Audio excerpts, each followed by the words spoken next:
I was doing the final check. Are you sure you want to cancel this delivery? I've been saying that from the start. Yes, your company is now definitely going bankrupt. Ah, what a great feeling. As my boss, Steve, burst into laughter, I calmly addressed him. I had been trying to play along until now, but there was no need to be polite with someone so unreasonable. Understood. Thank you for the cancellation, but it's your company that's going bankrupt, not ours. My name is Tom. I'm in my 50s and work in sales for a subcontractor of a clothing manufacturer. We primarily deal with the manufacturing and sales of materials for apparel products. Thankfully, our products are well regarded for their high quality and ease of use, earning us a lot of business from various clients. Especially our recently popular antibacterial fabric, which is one of our company's specialties. Not only does it prevent the growth of bacteria, but it also helps reduce unpleasant odors, winning a lot of support from our customers. We've received high praise from all our clients for our quality, and now our fabric is used in shirts and masks by many well-known companies. It's also popular among medical professionals, and I take pride in selling our products. I was motivated and enjoyed my work, but there was one troubling issue. It was Steve, the representative of a major apparel manufacturer we dealt with. Ever since we started our business relationship, Steve always looked down on us as just a subcontractor. However, we also sell antibacterial hand towels and such online, so we're not solely dependent on Steve. But he always boasts, your company became famous because we did business with you. It became a hot topic because a famous brand used your fabric. Shouldn't you be more grateful to us? Sure, thank you. We truly appreciate the long-standing business with you, Steve. Each time, I would apologize, thinking that all I had to do was endure. Then Steve would seem satisfied and quiet down. This way, there hadn't been any major issues until now. I thought of him as just a bit of a nuisance, but as our sales increased and the volume of business grew, Steve's condescending attitude got worse. And then he began to go off the rails. One day, while I was at the office, I got a call from Steve. Tom, our new product launched last month, the successful Man's Antibacterial, odor-free t-shirt, has been a huge hit. It's all over social media, and we've decided to increase production, so we want to order more of your antibacterial fabric. I could almost see Steve's smug smile through the phone. Congratulations. It's amazing to hear about a production increase so soon after launch. As usual, I humbly expressed my congratulations. Then Steve snorted in a mocking tone. What? You should be saying, thank you for increasing the business with us. It's because we're spotlighting you that a small company like yours isn't going bankrupt. Always remember to be grateful. Steve was more patronizing than ever. I was irritated inside, but I responded as a professional should. Of course, we're truly grateful to you, Steve, and to your company. That's right. Never forget that feeling. Now, about the business deal, we're planning to introduce new colors in this production increase. Finally, we started discussing the details of the contract, and I managed to wrap up the conversation. This order turned out to be as big as Steve had boasted. The total amount was an incredible $500,000. For a small company like ours, this was a historic contract since our founding. After finishing the call with Steve, I immediately contacted our production department. We not only had to increase the variety of colors, but also had to rush the delivery date, so it looked like we were going to be very busy. But we coordinated everything to ensure timely delivery, and worked together as a team to ramp up production. The trouble started a few days later. Hearing that Steve had called again, I had a bad feeling. As soon as I picked up the receiver, he bluntly stated, $500,000 is too much. Too much, you say? His sudden remark caught me off guard, but it seemed he was saying he wanted it cheaper. You can cut costs more, right? You should be able to make it cheaper with such a large order. No, we've already been offering you a very competitive price. As I explained before, this is the lowest we can go. That's your job as a salesperson, to figure something out. Steve seemed dissatisfied even after my explanation. But I had both the responsibility and confidence to sell our company's products. We're delivering at the lowest price possible without compromising the quality of the product. Our company is the only one that can offer such high-quality fabric at this price. It's already the bare minimum to avoid impacting the delivery schedule. If we go any lower, we won't be able to deliver. I explained earnestly, but this seemed to infuriate Steve even more. What? A mere subcontractor talking big like that? We are the main contractor, you know. It's audacious for someone like you to try to overcharge us. Steve became furious and started making unreasonable accusations. No matter how much I tried to persuade him, Steve kept making outrageous demands and the conversation went nowhere. Finally, I declared firmly, "We appreciate all the business we've had with you, Steve, but this is a fair contract. We cannot agree to any further discounts." Then Steve suddenly changed his tune and started speaking in a more familiar tone. "You've been a subcontractor for so long, don't you feel foolish? It's about time you played it smart. If you keep me happy, I'll keep placing orders with your company. Can't lower the price? Then bring me a gift. It'll cost you less than the contract amount, and securing the next order will be beneficial for you too, right?" In other words, Steve was suggesting I bribe him. I responded firmly, "We cannot accept such a proposal." How rude! I could tell from his voice over the phone that he was displeased and braced myself for more complaints. But surprisingly, Steve suddenly changed his tone again. "Well, fine. We'll stick to the original $500,000. I'm glad you understand. But what made you change your mind so suddenly?" I was puzzled by his abrupt change in attitude and asked. But Steve just hung up without a word. I wasn't satisfied, but I was relieved we could proceed with the original contract. At that time, I had no idea of the terrible ordeal that was to come. On the day of delivery, the office was in chaos with phones ringing and employees scurrying around. Especially me, the person in charge, was repeatedly asked by President Riley if I had gotten in touch with Steve. I kept trying to contact Steve, turning pale, but he wouldn't answer the phone. It turned out that the truck headed to deliver to Steve's company had been turned away. Hearing that they had unilaterally refused the scheduled delivery, I had a terrible feeling. Finally, Steve called and I grabbed the receiver eagerly. But his words almost made me collapse. "What? Didn't I tell you? I asked another company for the antibacterial fabric. Consider the order from your company canceled." "What do you mean by cancellation?" Steve must have sensed my panic. He began to speak in an almost gleeful tone. "That means we don't need your company's products. I just had your truck turned away." "Wait, what about the $500,000 contract? What? No delivery, no payment. It's your fault for rejecting all my requests. Now you know I have ways to deal with this." I was terribly confused by Steve's words. Before I could say anything, he kept talking smugly from the other end of the phone. Apparently, Steve had already placed an order for antibacterial fabric with another company. The amount they offered was nearly half of ours, $300,000. "So, you were overcharging me. Got similar fabric for $300,000. I consulted with my boss, and we decided to subcontract with them from now on. Guess this means we're done with you." His absurd justification made me dizzy, but I couldn't accept it. It was impossible to prepare that much fabric for $300,000. Even our company was quoting a very tight price.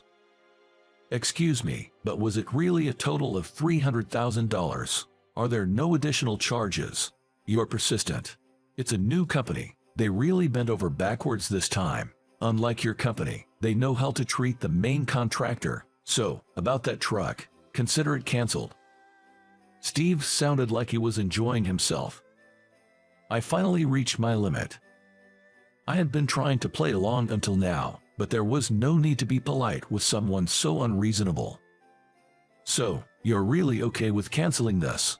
"If I'm saying it's canceled, then it's canceled. Complaining about it won't change anything. It's your fault for not offering a discount."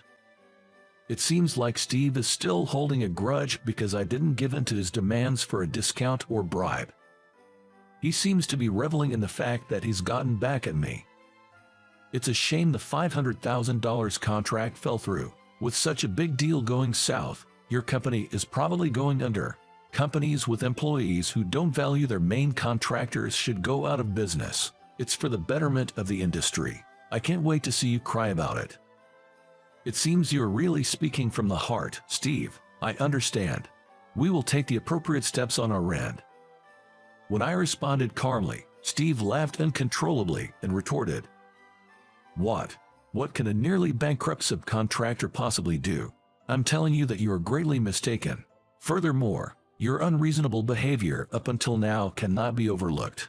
It's time for you to start taking responsibility for your actions, Steve." Even after I said this, it seemed Steve didn't get it.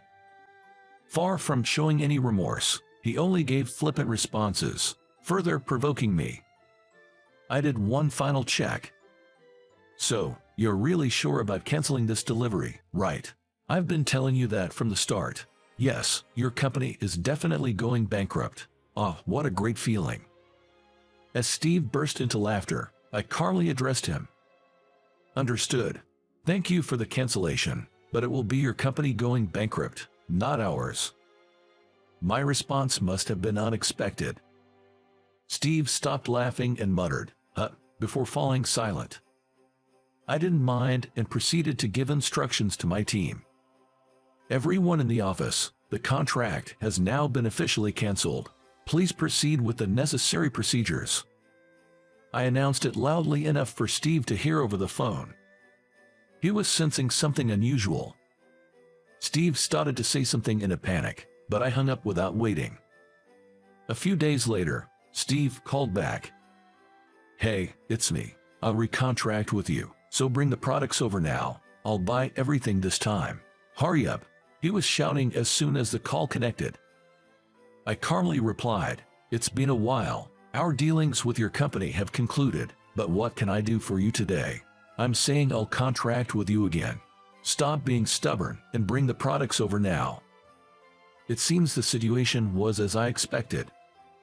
I asked politely, yet with a smirk, "But I thought the contract was canceled." "Yeah, but I think your products might still be useful, so I'll recontract. Stop arguing and bring them over today. You must have some left over, right? Be grateful I'm buying them." Steve's arrogant attitude hadn't changed at all. I was completely fed up. "Unfortunately, the products you canceled have already been purchased by another company." When I mentioned the company's name, Steve let out a strained cry. "What? You contracted with our rival company? You've forgotten all the favors I've done for you over the years. There's no need to worry about our bankruptcy. We've already secured a long-term contract with them. Goodbye." As I was about to hang up, I heard Steve's panicked voice, but I put down the receiver anyway. A few hours later, Steve unexpectedly showed up at our company. Sweating and desperate, he approached me aggressively. "Please, deliver those products to us, even if it's just what you have now. Bring them over immediately. As I said, they've already been delivered to another company. We don't have any excess stock." "Then there are no products left. Damn it, then you should come to our company and apologize. Production has stopped because of you. You fix this. Don't be unreasonable. It was your decision to cancel the contract. Besides, you should have purchased the necessary fabric from the new company, right? You were boasting about it just the other day." When I pointed this out, Steve suddenly fell silent. Internally thinking I knew it, I continued. "I've heard not so great things about that new company. Their quotes are low, but they only deliver poor quality products or ones that don't meet the standards. Did they give you defective items, Steve? You knew about this. Why didn't you tell me?" Steve became defensive upon hearing this. Their inferior products had no antibacterial function, and the colors were completely different from what we specified. And not just that, the person in charge ran off with the money. "The money? Are you talking about the $300,000 contract amount?" I blurted out in surprise, and Steve collapsed on the spot, wailing. "It's all because you didn't lower your price. What are you going to do about this? The new company's contract stated that any product can be returned in exchange for the low price. If we can't continue production, my boss will find out what I've done. The new contact person, after the previous one ran off with the money, says the company wasn't aware of such a contract. It was all the former contact person's doing. I'm really in trouble. If this continues, I'll be fired. Even after causing so much trouble for his company, it seems Steve is only concerned about his own career. No, I can't take responsibility for your issues. The cancellation of the contract was initiated by you, Steve. Plus, our company has already signed a new contract with another company. We no longer have any dealings with you. Finally, it seemed Steve understood his situation. He looked at me in panic and said, I might have gone too far before. I apologize for that. So, could you please deliver the products? Even just what you have now, please. You'll bill us later, right? We have a long history, you and I, Tom, right? After looking down on us for so long, he changed his attitude completely when he found himself in trouble. I had no intention of being kind to Steve. You've been treating us like just a subcontractor, forcefully conducting business. Have you forgotten the last-minute cancellation without any notice? When I spoke firmly, Steve seemed uncomfortable. Mumbling something, he looked down. As I said earlier, our company has already contracted with a new company. Far from facing bankruptcy, our client base has expanded, and our business is thriving. The one in trouble seems to be your company, with the damages from the contract you messed up. Anyway, there's nothing I can do for you. I conveyed this calmly, and Steve looked even more downcast. But there was one more thing I had to tell him. Also, I'm not sure if you forgot, but did you check the cancellation clause in our contract with your company? Cancellation clause, what about it? You better check it quickly. If a contract is canceled without a valid reason, our company will claim damages. According to our policy, the cancellation fee on the day of is 100% of the total contract amount. The payment is due 30 days after the cancellation, so please check it. 100%, he muttered and then fell silent. He must have been shocked speechless. On top of the $300,000 the previous contact person at the new company ran off with. Now there's a $500,000 damage claim from us. It's an amount Steve couldn't handle. I can't pay that. That's not my concern. You better go back to your company and consult with your boss. But doing so will reveal that you unilaterally terminated the contract with our company and even asked for a bribe. I continued speaking to Steve, suppressing a laugh. It's because you looked down on us, thinking we were just a subcontractor and your company was doing us a favor. Now you're going to have a tough time, Steve. Brace yourself and take responsibility for your actions. My words seemed to be the last straw. Steve stood up with a pale face and staggered out. Revealing everything to his company would surely lead to severe reprimands. Later, I heard through the grapevine that indeed, all the products Steve had independently ordered from the other company were defective. Further investigation revealed that those products lacked the essential antibacterial function. The former contact person at that company had absconded with the $300,000. The fact that Steve forced an unreasonable contract on our company, asked for bribes, and then canceled on the day was also exposed. Steve was fired for causing significant losses to his company. Of course, our company claimed damages. Steve had a wife, but she was furious about his blunder and divorced him. She had already returned to her parents' home. Steve sold his house and all his assets and disappeared. Ken, Steve's successor, was the complete opposite of him, a very earnest person. He came to our company to apologize for the trouble caused by Steve and to clean up his mess. I know it's a lot to ask, but could you please consider restarting our contract with your company?